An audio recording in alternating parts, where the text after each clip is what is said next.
Good afternoon, everybody. Welcome. Thank you so much for being with us today.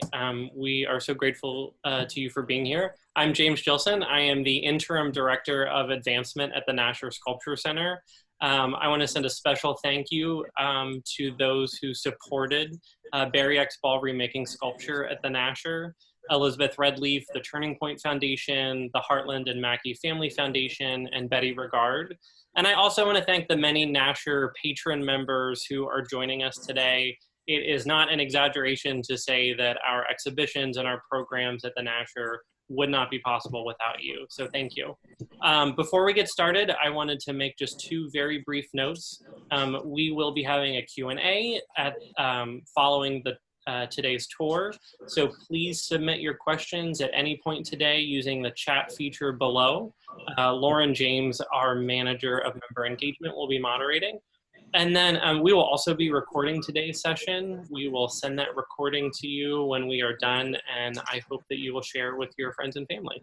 Okay, I'm gonna pass things over now to the director of the Nasher Sculpture Center, Jeremy Strick. James, thank you, and everyone welcome. We all spend a lot of time these days on Zoom, and oftentimes maybe we'll complain a bit about it, its inadequacies, but it also affords us the opportunity to do some things we might not otherwise so easily accomplish. In this case, we have friends joining us on the West Coast, on the East Coast, as well as the middle of the country and in Dallas. And we're really just thrilled to have all of you with us, all because, and everyone's here because of Barry X. Ball and his really extraordinary work, which we're so fortunate to have on view at the Nasher Sculpture Center. We began talking with Barry, well, I think back about 2012, about doing an exhibition together. And that interest only gained force couple of years later when we went and visited his studio in New York with a group of our Nasher patron members. It was really an inspiring experience to see the place this work was made and the ways in which it was made.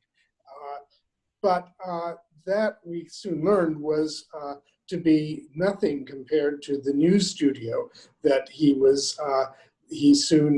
opened a few years later. And our initial plans for an exhibition were in fact put off a bit because Barry really wanted the exhibition to feature work made in the new studio. And so that's what we have with a number of absolutely extraordinary, spectacular works on view. The exhibition, we've extended. The Nasher is still closed to the public. We hope to reopen soon, but we've extended the exhibition thanks to Barry and to our lenders. So should you have a chance, should you be outside of Dallas, I would invite you to visit. And of course, those of you in Dallas, even if you've seen the show already, you'll want to return because it's remarkable. Barry, I want to thank you particularly for working with the Nasher Sculpture Center, for giving us this extraordinary representation of your work, and for joining us today in conversation with our chief curator and curator of this exhibition, Jed Morris. Paul, thank you. My pleasure, Jeremy. Thank you. Thank you so much. So for those of you who've had the pleasure of visiting the Nasher Sculpture Center before we unfortunately had to close down due to the pandemic, you've seen the extraordinary works of art that are on view here in the exhibition, Barry X. Ball Remaking Sculpture. You also may have had the opportunity to learn a little bit about his extraordinary process, which combines not only cutting-edge technology, but also centuries-old craft skills required to make these unbelievable stone sculptures. When I first visited Barry in his original studio, I was blown away at the level of detail and the kind of hive of activity that was going on in such a small space. And when Barry said he was building a new studio that would better accommodate what he was trying to do, I had no idea that it would be such an extraordinary place. You are in for a treat today in getting a look inside the studio and also gaining some insight into how these extraordinary sculptures are made. So without further ado, I'm going to hand it over to Barry. And Barry, if it's okay, I know you'll be leading us through, but I may jump in with a question every now and then. Fine, let's do it. Shall I go ahead and start the video on this end? Sure, we're going to start with a quick tour of the exhibition itself.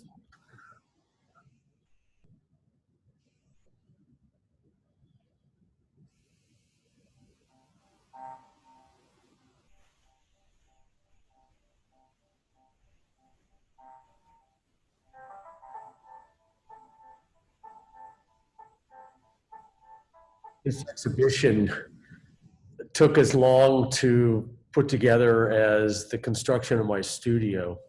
As Jeremy related, it's been almost a decade to build the new facility in New York, and I'm really grateful that the Nasher allowed me to postpone the exhibition several times so that we could have brand new works made in the new facility, as well as borrow works from collectors in the United States and Europe.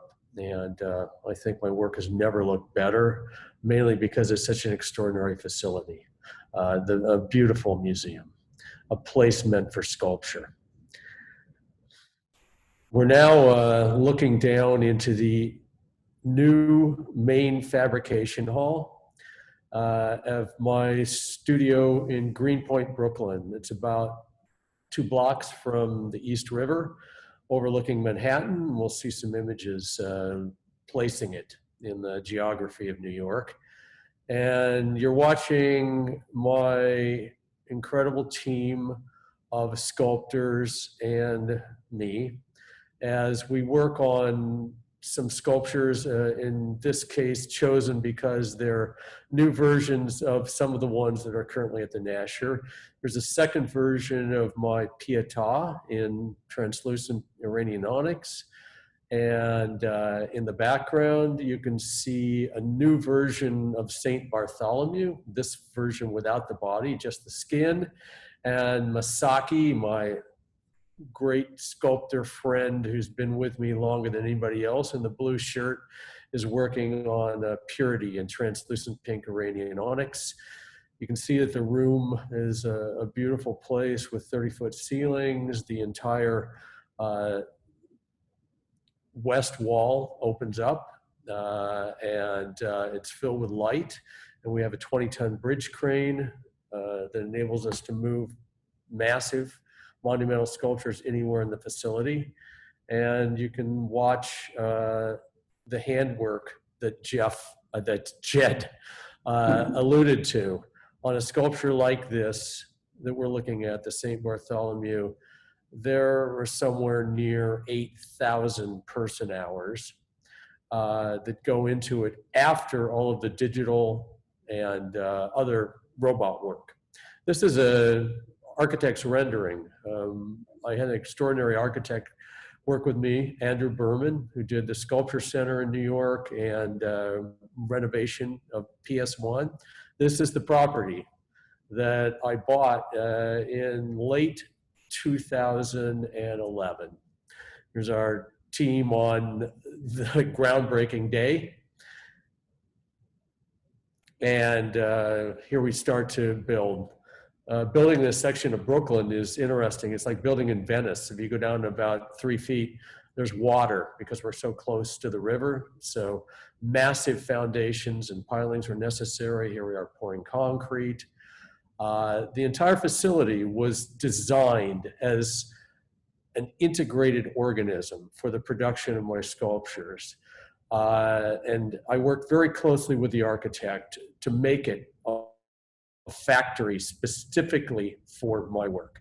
Here you see the facility just finished, no stone, no trees.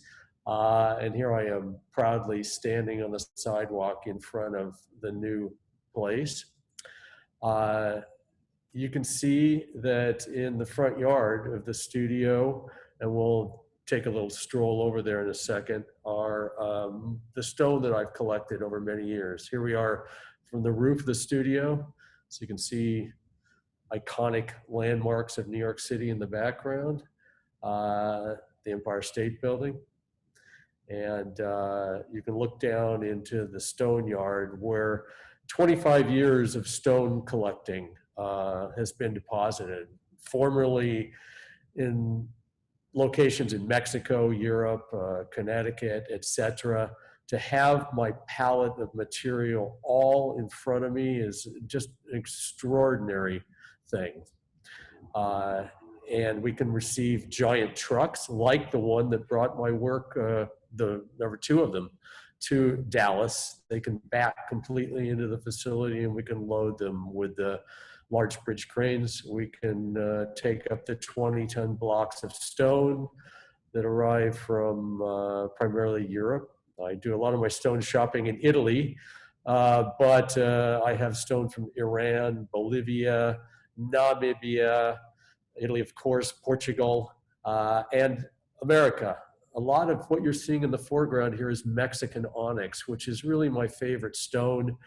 I've staged an expedition to Baja California, far down the peninsula, and brought back these really incredible boulders that we cut into and start to make sculptures.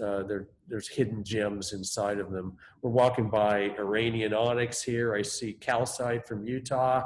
These green blocks are Pakistani emerald onyx for some upcoming pieces. It's important to me to have the material in hand with the models of the sculptures that I want to make. One of my goals here was to have an organic process, to not just execute designs, but to actually have the material, what's inside the blocks, interact with my creative process so that I modify the size, the shape, what I'm going to make based on what we find inside the block. You can start to see some cut surfaces of Mexican onyx here. And we'll show you how we do that. That's a beautiful bucha face of a chunk of Iranian onyx. I'm going to start incorporating some of the beautiful natural features of the stone into the sculptures. There are a couple works in the Nasher right now, my Scholars Rocks, which kind of refer to the long tradition of choosing stone as an act of almost pure connoisseurship. And I'm going to have the opportunity to do that. Here's some Portoro, famous black vein marble from Italy. That translucent calcite is from the Rocky Mountains, high up above the tree line, above Salt Lake City. You can look down here and see the rock and the tracks for the bridge crane. You can kind of look up here and see the crane rolls along the front fence of the facility. This black structure houses state-of-the-art air compressors, etc., that power all of our carving tools.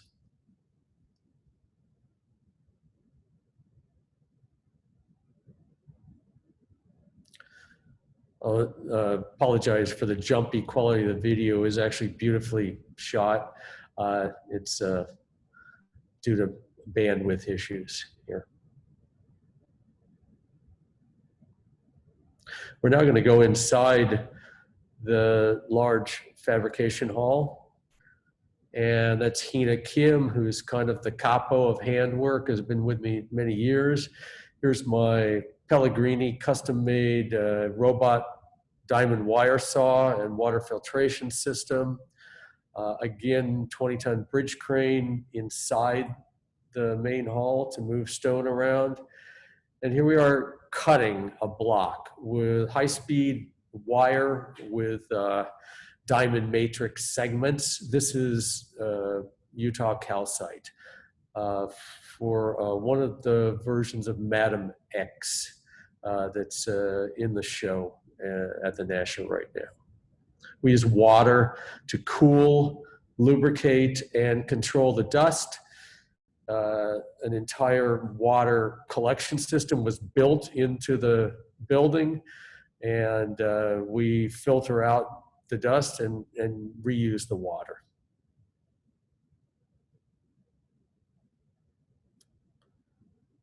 We can cut straight lines or curves as if you were dragging a wire through a block of clay or cheese. Cutting, again, is the primary way we get beyond the skin of the stone and find out what's inside of it. I'm not working with anonymous white marble blocks. I'm using stone that has a lot of, quote, character. Here we are now starting on an explanation of the process. For the Pietà, I scanned Michelangelo's great last unfinished mysterious work at Castello Sforzesco in Milano.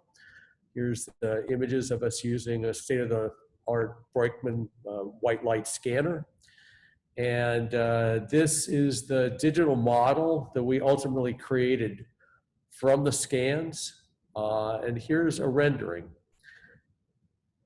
After the digital model is approved, then we start to carve the blocks of stone I've selected with robots, anthropomorphic robots like you'd see in a car factory, large ones in this case. And this is work going on for several months in Carrara, Italy at my friend's Tour Art. Literally the machine is moving glacially and carving for months at a time, again, cooled by water. It looks pretty finished, but from this point, the sculpture will come to the studio in New York and we'll commence the long process of detailing, carving, polishing. Here is a team of sculptors from our studio working in the old facility that Jeremy and Jed talked about. These were actually Home Depot sheds with ceilings about 7 feet high. People told me it was like child abuse, forcing my assistants to work in there. They were really good sports about it. We're detailing the milling marks left by the robot. In this case, I keep them to induce a kind of what Leonardo called sfumato, or soft focus surface. We have a little bit of time-lapse photography here. And then when we're completely finished, the erecting of the sculpture. Now we jump quickly to some of the digital work that goes on. This is one of the works in the show, Hand of the Artist. Medardo Rosso is actually a cast of his hand. We scanned, I did 39 of Rosso's works in various collections in Italy primarily. And we are refining, perfecting, etc. When we zoom in here, you'll see Steve working on the nail bed here, crisping up the details. Some of it is because of errors in the scanning, some is parts that we would like to emphasize. We definitely don't hold to accuracy, we're expressively changing. This is something else we do. We do renderings and installations. And now we're over at my robot collaborator, this incredible genius, Kostas Papalexiou, is setting up Baby at the Breast, which is in the exhibition. It's going to be made in calcite, and he's preparing the file for the robot. You see the red color of the robots because he was able to get this from Tesla. All of their robots in their factory are red. It was beautiful, huge, very accurate and barely used robot. Giant machine to carve this relatively small sculpture. And this is again the stone from Utah. Incredible material, hard to believe that is a stone. Was only discovered in the mid-90s in the middle of a US national forest. It's multi-axis robot milling, really sophisticated, difficult to program.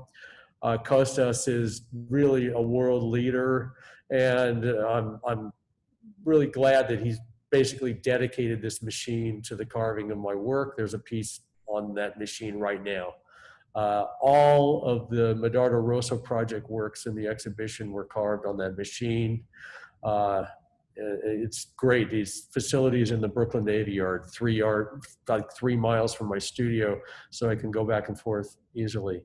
Here's a piece that's not in the exhibition from the Medardo Rosso series. This is impression of a reading man in another stone new to the world. You can see how translucent it is. It's from central Mexico.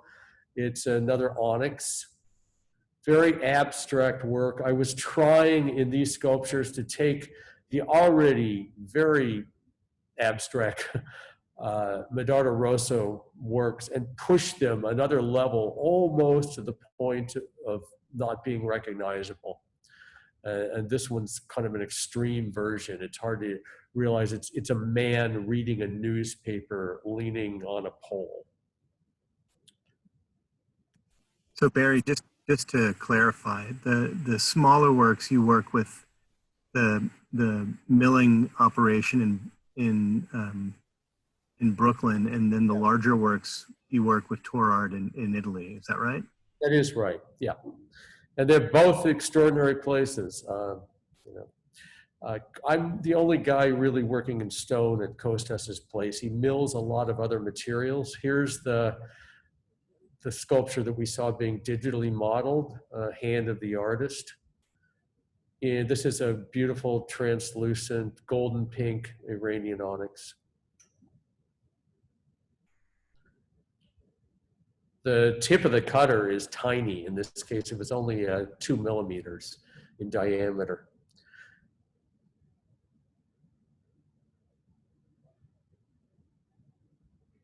These works were first shown at my exhibition at Ca' Pesaro in Venice during the last Biennale, a location of several of the Medardo Rosso sculptures. Here we are carving by hand the freshly milled sculpture. To the left, that white version is actually a 3D print, which is an additive technology. For almost all of the sculptures we produce that. It's an exact guide for our carvers. We have 2D images in usually a notebook, but there's nothing like having a 3D model. And Hina's using dental tools, basically, here to get all the undercuts, parts that the robot can't reach, to refine detail. In the background, you can see the calcite Madame X being worked on. Looks like Ken in the far back is sharpening his tool.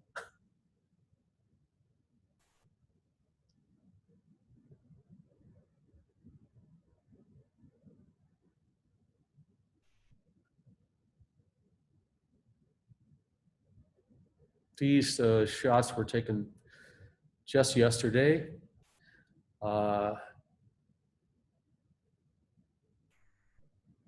I spend a lot of time looking, watching, thinking about what we're going to do next.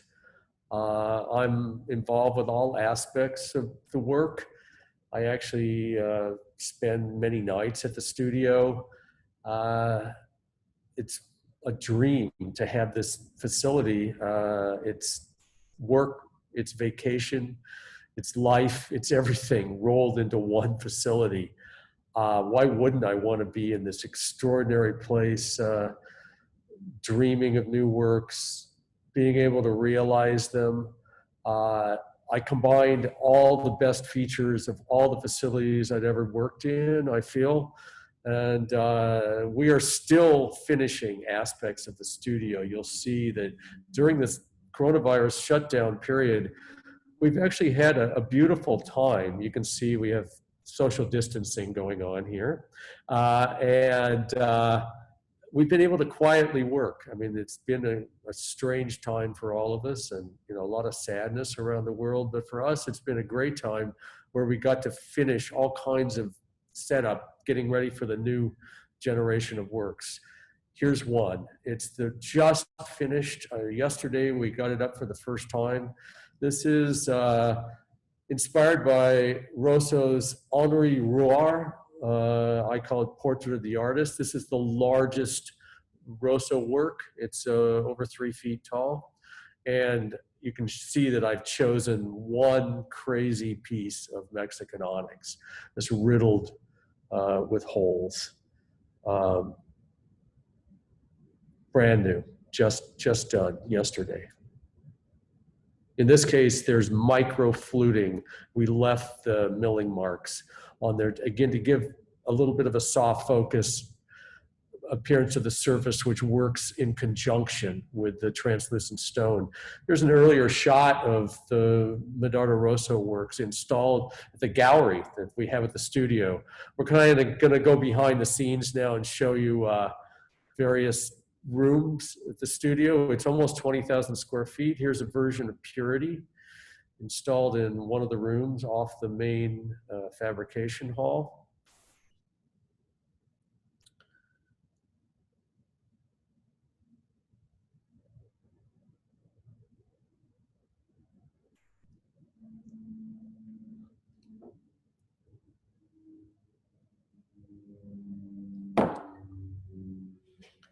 And the sleeping hermaphrodite that's currently at the Nasher. Here's a natural Iranian onyx formation that we've kind of morphed into the profile of Africa. It's a new secret work. I can't tell you any more about that. Here's Gary, been with me a long time, extraordinary guy, can do anything from wiring to building a studio to working on sculptures. This is something we've done during the shutdown. Brand new state-of-the-art dust collection systems for 2 of the carving rooms were built in Italy and shipped over, and we're installing them now.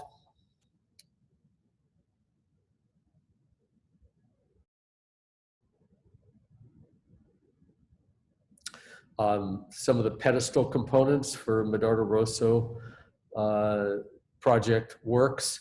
These are actually made of Vietnamese white marble. It's considered now the whitest marble in the world. People always say, aren't you afraid about using up the stone of the world? We've used 0.0000001% of all the stone in the world, and they are discovering it, not just in Carrara, but believe it or not, in Vietnam.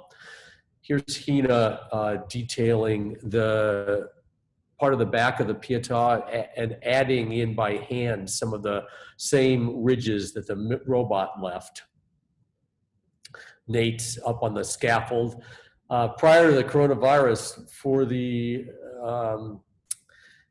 St. Bartholomew at the Nasher Sculpture Center, I think one day I came in and we had 9 people simultaneously working on it. We've tried to lessen the density of people. Well, we haven't luckily had anybody get sick at the studio, and everybody's been really good when they're away from the studio. And I'm really glad that I've been able to keep everybody on working for me during the shutdown. Again, it's been just an extraordinarily good time for us at the studio.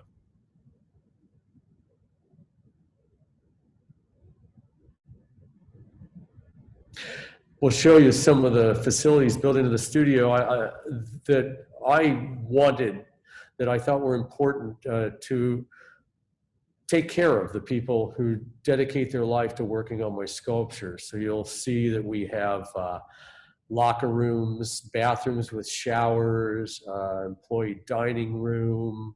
We have barbecues in the backyard. There's some beautiful spaces on the roof of the studio, green roof with grass for social events, etc. I'm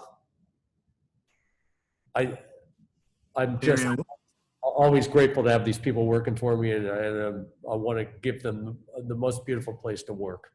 Yeah, go ahead, Jed. I wonder if you can give people a sense of the difference between this place and the old studio. The old studio was 3 floors of a small New York tenement building, including the basement. Total square footage, including the Home Depot sheds in the backyard, was about 2,500 square feet. This is 20,000. The room that we're in now, again, has 30-foot ceilings. These are test sections. You can see the ribbing left by the robot, testing the spacing that I wanted on the sculpture. This is our True Value hardware store that's in the studio. All the supplies are readily accessible. In the background, you can see the wood shop. This is stone samples of every sculpture that we ever worked on. We save bits and pieces of it for future repairs and also just for reference. Here you can see them in boxes.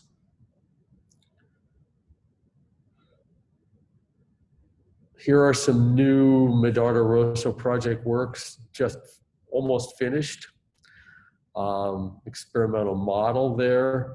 We did great upgrade to the wood shop during the COVID shutdown, wireless dust collection activation, finished setting up the shop. We use wood not to make sculptures from, but to support the making of stone sculpture, making bases, mechanisms to hold them while they're being cut and milled, fitting them into crates, etc. And we have like 4 people who are extraordinarily capable on staff. Woodworkers, Ken, who you just saw there, had his own construction business for 10 years. Can build anything. He takes care of the facility. This is our CVS with all of our supplies. Yeah, wine too. Here we got something you can't have enough of, storage. All of our works are crated immediately after being made to protect them. We'll see one picture of all the crates that went to Dallas. I think 68 is the total number. 2 monster trucks to bring the work, the pedestals, our tools, etc., down to install the show at the Nasher.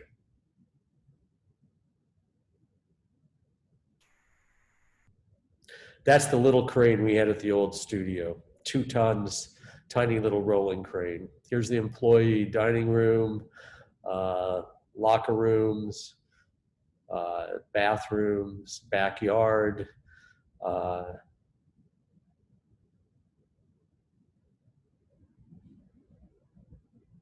All of this is new construction. You can see in the background through the windows too, there's a new wing of this studio being added. These are all the portrait sculpture models I made the old way by actually making life casts of people's heads. The Laura Mattioli hard, dark, soft light in the Nasher show. The model is there. This is the residential quarters of the studio where I have guest rooms for visiting dignitaries, collaborators, critics, writers, etc. A place for me to crash too when I'm working late. And yeah, here is a shot taken of all the crates getting ready to go to Dallas when we were inspecting all the artworks. Here we are on the roof. The green for social occasions, and we have a dining room too. And you can see Manhattan in the background and the river.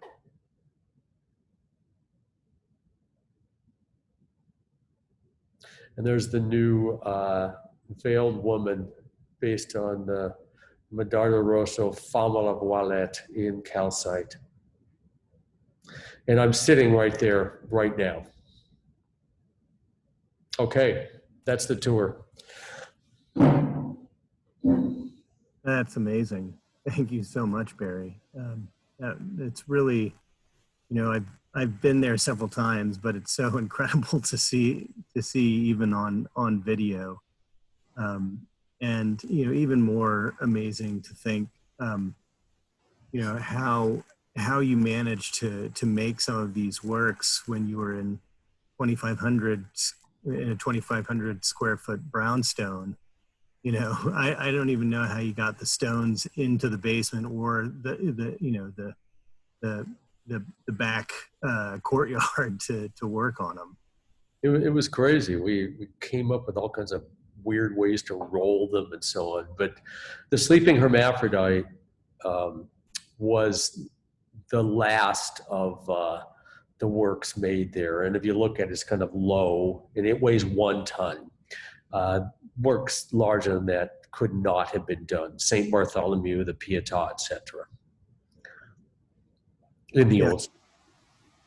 So I mean, what are the capacities of the new studio? I mean, are you looking to max it out already? No, in fact, it's been a great time for me to assess where I am. I kind of view the Nasher show as almost a culmination of what I've been doing for 25 years.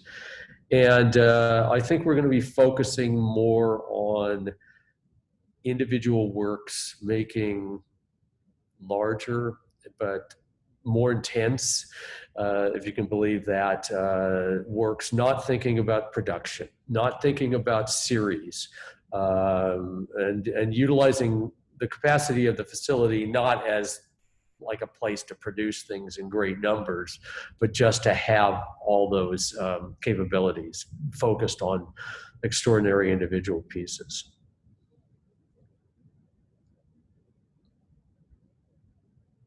We're starting to get some questions in from the group. Okay, I'm happy to answer them or try.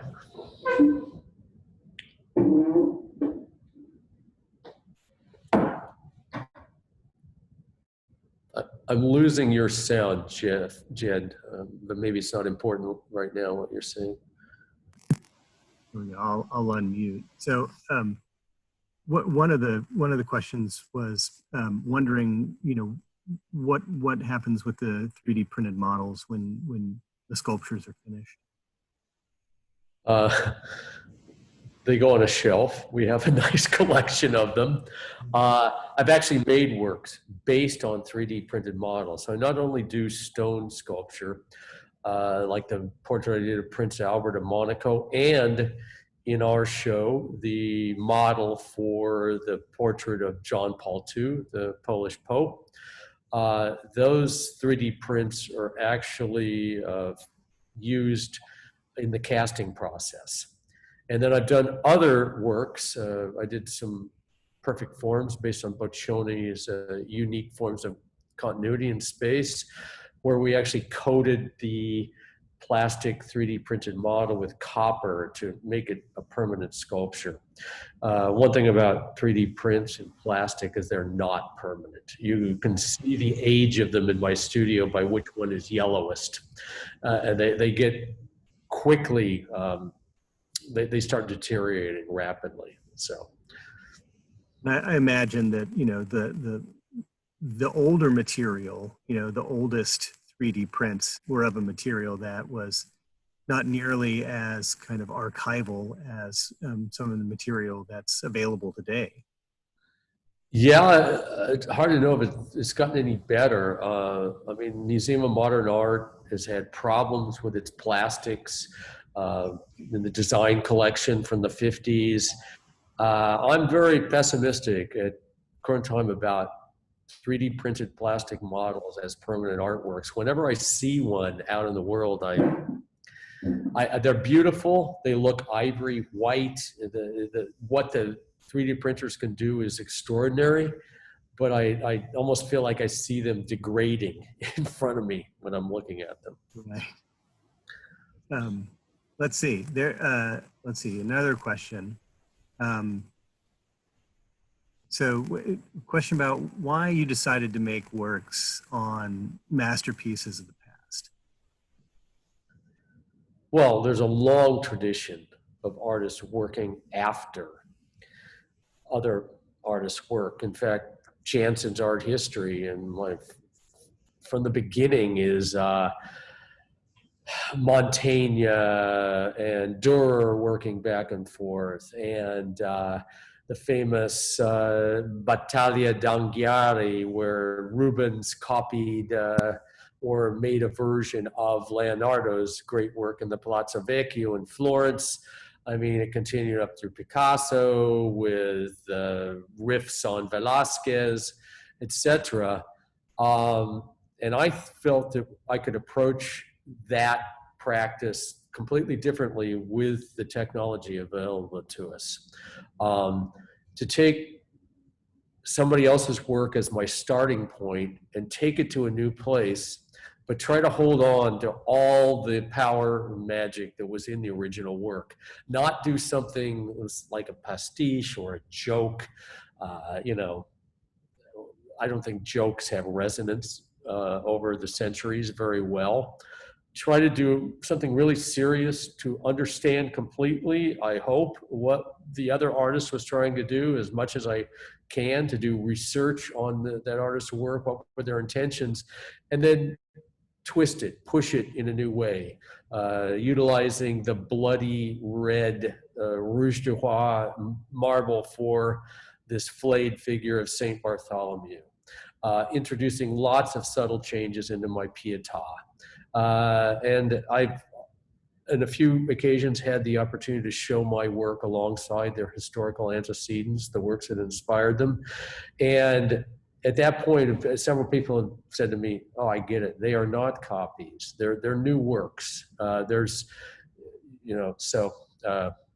In fact, a funny story that we played a video along with my Pietà when it was shown at Castello Sforzesco in Milano. And my friend Laura Mattioli said one of the main reasons was so that the visitors would figure out that it wasn't the original. That you could see that I had, the video showed me making it, so.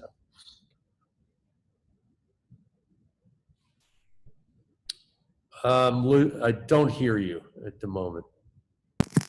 I forgot to unmute. Sorry about that. No problem. So there's another good question came in about, you know, what the limits of mechanization, what are the limits of mechanization and reproduction? With the comment that it seems like it would take an engineer to create the pieces you've envisioned and executed so beautifully. Well, there definitely are limits. That's part of the reason there's a job for the hand carving team at my studio. People keep saying, "Oh yeah, as the technology gets better, it'll be able to carve it completely, and you'll eliminate all those jobs." I'm always joking when they talk about robots and technology eliminating human jobs. At my studio, they create jobs, and there are physical limitations. That giant head of the robot can't allow the tip of the robot to fit into all the undercuts. And by working with the surface patterning that comes off of the milling machine, I think I've introduced something new. And that part of that came from watching the process, not just ordering it up from afar. It was, again, part of the reason I wanted everything being done right in front of me at the studio. I'm learning things from the making of what I see going on in front of me that I'm going to apply in a new way to the next generation of sculptures. So, it's I mean, it's a really interesting question. There's you know, there's a long history of, I mean, artists have always taken advantage of technology as new technologies have become available. And it's interesting that, you know, the material that you've chosen and the technology that you use actually forces you to go back to some of the oldest skills that you know, that sculptors ever learned in terms of working stone. yeah, and I think that all of my forebears, Michelangelo and Canova come to mind, would, if they were alive today, be using robots, 3D scanning digital modeling. They, in their time, were quite innovative in the measuring systems they developed. Canova's famous pointing up. Michelangelo had models immersed in water baths, etc. Effectively, Michelangelo was doing something that looked almost like a CAT scan to rough out his sculptures. It also enabled, in the case of Canova, to have a team of assistants be able to help him. I mean, marble is really slow. Poor Michelangelo planned for the Julius tomb to have over 100 sculptures, and at the end of his life, I think it ended up with 17 or something like that, purely because he couldn't get to it. The machines help with the labor, but I actually think the way that I make sculptures takes longer than it took by hand carving. There's another interesting question. So they're coming in through the Q&A, but also through the chat feature. So I'm kind of toggling back and forth here. And it has to do with your relationship to the economy of production. It's wondering, the material is sourced exclusively. It's, the equipment needed to create the work is exclusive, and the kind of market it creates and depends on is a very particular market as well. It said that they'd love to hear you talk about this and the relationship to the historical practices and economies in say Michelangelo's time. Well, okay, looks expensive, I think is what they're saying. A lot of pricey, high technology applied to the making of sculpture. God, I mean, I sit in a Mercedes 600 or something like that, not that often, and look at that thing and go, why can't we have that level of finish in art? I mean, my definition of art has always been the best thing that humans can do. And, there's other definitions of it, but I feel like throwing everything at it, stealing from all different branches of technology and employing the best of that to the making of art, and hopefully not just making it more perfect, faster, more efficiently, but actually getting to a new place by using the technology. So the basic question comes up, can you make stone sculptures on spec? I look at my painter friends jealously. The cost of a stretcher bar and some paints and brushes is not very much. They can, with very low investment, make an artwork. It's really difficult with, let's say, a large sculpture like the Pietà or St. Bartholomew to make those things without a patron. So definitely there's an involvement of the support structure immediately. You have to think about that. I mean, you can kind of figure it out, 8,000 to 10,000 hours of work by highly skilled people, paying them to do that, etc. Actually, surprisingly, one of the least expensive parts of the whole thing is the exotic stone. But it's something that people look at and go, wow, that must have been really expensive, that beautiful block of translucent pink Iranian onyx. Actually, it's a very small percentage. The human cost is the biggest thing. It's just a different way of working. My work came out of minimalism. I worked by myself. 10 years was alone in my own studio, doing everything, making the supports, working on small pieces. I look back on that as a beautiful time, and I wanted to try working another way. I literally cannot make my sculptures now without a team. And it's inspiring people, providing a beautiful place for them to work, assembling the equipment. I view that as art making. Whatever you have to do, and then getting the support out in the world to get the money together to be able to produce things this way. If you look at most sculpture, it was done was commissioned. Stone sculpture was rarely done speculatively. I look at historical sculptures pretty closely, especially because I've digitally scanned them in museums. And they get around to the backside and they're often roughed out. I mean, the poor artist, I think, had his commission to produce such a thing, and he knew it was going to be up against a wall. And wasting that time to carve the back probably would have blown any profit margin he had on the thing. I think my job is to set up a system of support to make these full sculptures in the round. We treat backs, bottoms, sides, the hardware that goes into them. We want to be jewel-like. I want them to be extraordinary objects with integrity. They're not facades. Yeah, even the supports. I mean, you design the pedestals and fabricate those to, you know, they're integral to the experience of the piece. Yeah. It's all, to me, coming out of minimalism, say late minimalism, when I arrived in New York in the late 70s, I was powerfully influenced by people who thought of works as an entirety. I was lucky enough to meet a group of artists who would have debates about the way a thing was attached to a wall, and was that honest? That kind of thing. Debating whether Donald Judd's work were slightly theatrical or were they really truly minimal, that kind of thing. And you know, to me, I loved it. I had a religious upbringing. There was a lot of right and wrong and being true. This calling to be an artist wasn't about making presentations, making theater. It was about doing something really real and pursuing it to the maximum and inspiring other people to work with me in that same way.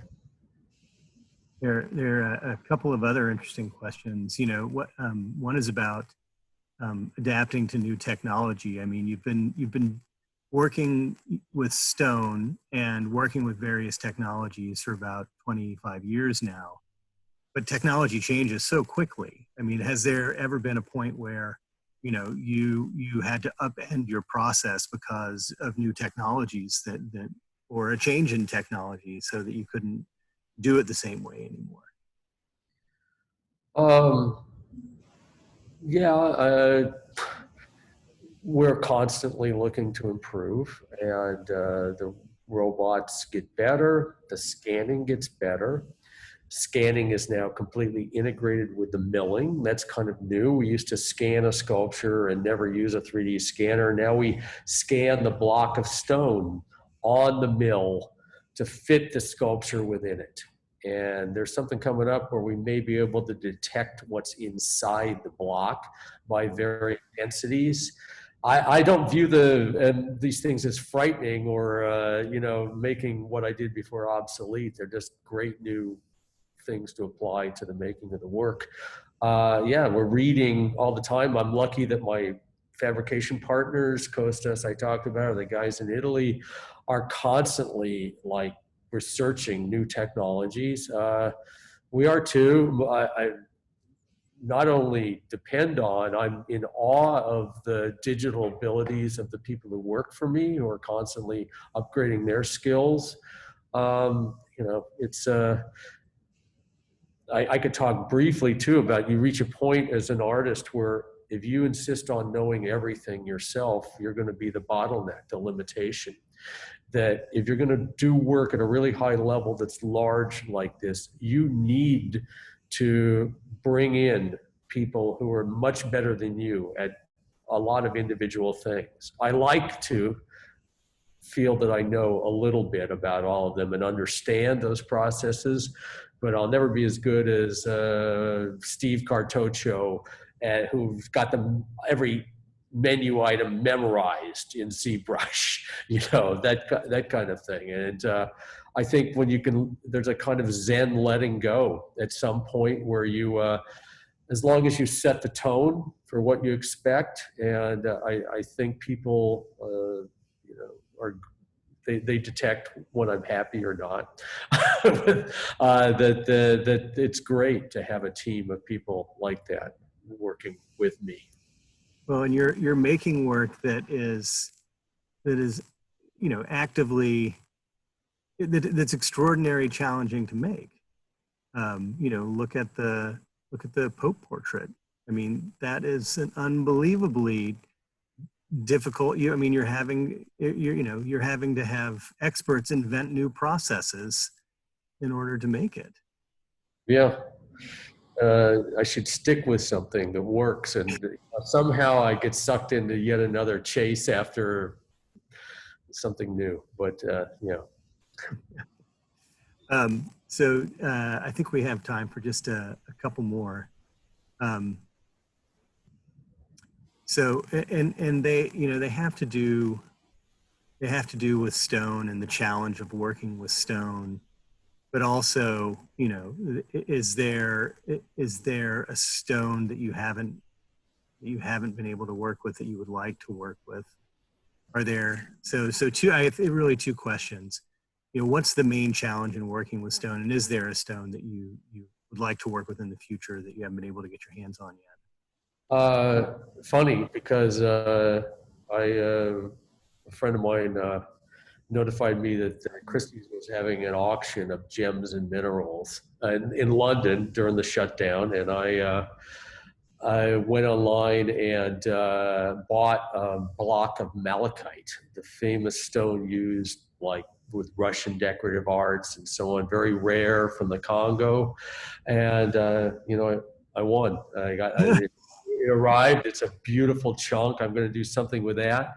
I also got into these things called gogots. Believe it or not, they are these natural concretions that come from the area around Fontainebleau, outside Paris, and they look like they were man-made, squirted out of a pastry gun, some geologic process. They aren't exactly sure about it, created these things.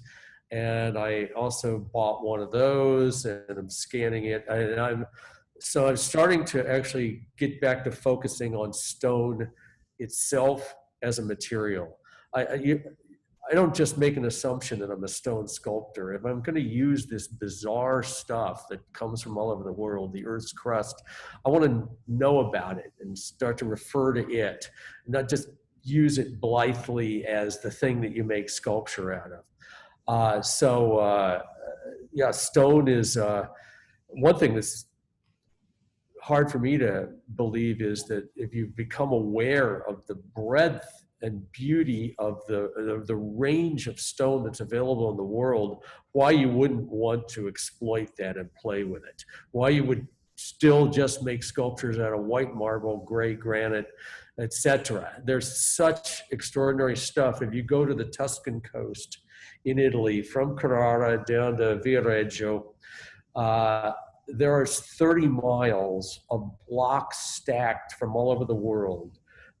Iran, Pakistan, Egypt, Brazil, US, beautiful stuff. And the fact that it can be incorporated into the sculpture, and like I was talking about with the St. Bartholomew, or translucency for the Pietà, or the sleeping hermaphrodite, and push the sculpture in a new direction. There's tons of stuff, literally tons, that I haven't played with yet. So I'm looking all the time. I have stone scouts around the world searching for beautiful material, and they'll call me up and say, Barry, there's something like fantastic showed up here. And when we can start flying again, I will run over to Italy like I used to quickly to go look. It's the stone shopping center of the world right now. So the pink Iranian onyx in the sleeping hermaphrodite in our Nasher show, I could not buy, except that I launder it through Italy. The Italians are allowed to buy things from Iran, not Americans, and then I can buy it from Italy. So yeah. So we've got one last question, and it's good because I think it talks about an aspect of your work that is that I think is often experienced, but can be hard to be put into words. I mean, the beauty and the translucency of the stone, and the incredibly fine quality of the carving or the manufacture of things like the double portrait and the suspended double portrait. There's, they oftentimes can inspire a sense of awe when you encounter those objects. And one of our attendees is wondering, when was the last time you encountered a work of art that made you stop in awe? That's a great thing to end on. I agree. Because I kind of ask myself, when did you have an experience like you had when I was a guy in my 20s that actually went to, and this is the most stereotypical thing in the world, you went to the Accademia in Florence and actually saw Michelangelo's David, not to check off my tourist list. I spent a couple hours in there and just being astounded by an artwork. There are contemporary artworks that get close to reaching that, but God, I could go on the list right now, works that have done that to me in the past. And that's, I am trying to compete with the best artworks ever made. To me, don't even start. I saw a relief by a contemporary artist, and a collector sent me that, a well-known contemporary artist. I won't name the artist. And he said, "Barry, what do you think of that?" And I sent back an image of Ghiberti's Gates of Paradise from Florence. And I said, "Compared to that, it's nothing." And he goes, "That's unfair." And I said, "No, it's not. That's what we should be trying to do here, is, like I said, do the best thing we possibly can by devoting ourselves to it." I mean, it's a kind of a religious pursuit for me. And I would like my works to have that gosh, gee, oh, wow factor, which you don't see that often in contemporary art. Serious contemporary art, not try to make it dazzling or pretty on a surface level, something that's really profound.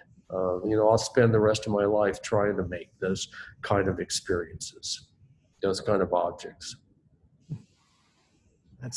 That's a great place to leave off. Barry, thank you so much. And thank you to your entire team as well for all of the great work that you all have put in for this show, for our tour of the studio today. Freddie, I know you're on. Thank you very much for all of the great camera work and editing.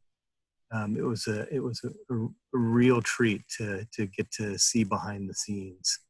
And I want to thank everyone else who is out there for joining us as well. We really appreciate you coming out online with us to get a look into Barry's studio and his practice. So we hope to we hope to see you at the Nasher Sculpture Center when we reopen. We'll hopefully be at a point where we can do that safely, and you will know when we're doing it as soon as we know. So